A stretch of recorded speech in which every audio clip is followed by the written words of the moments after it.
kami menyatakan dibuka dan terbuka untuk kembali.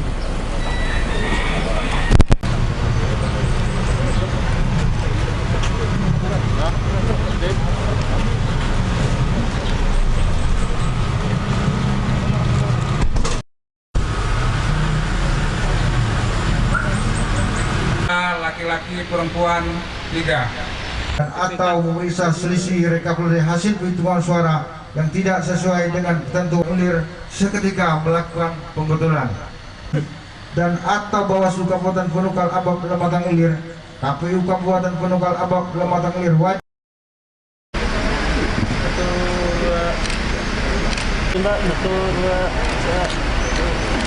Pleno terbuka pada hari ini, gimana hasilnya, Pak?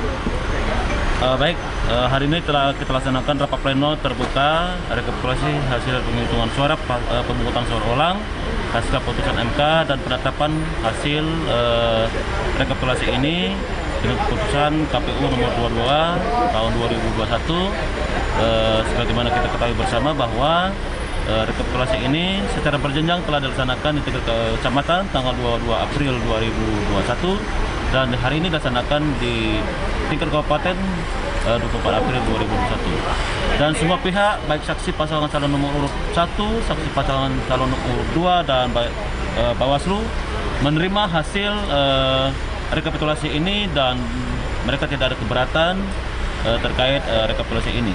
Artinya semua pasangan calon menerima, termasuk juga Bawaslu, dan nantinya kita akan mengikuti tahapan selanjutnya, yaitu penetapan pasangan calon terpilih yang akan kita laksanakan pada tanggal 28 April 2021 yang akan datang. Untuk perolehan suara gimana? Untuk perolehan suara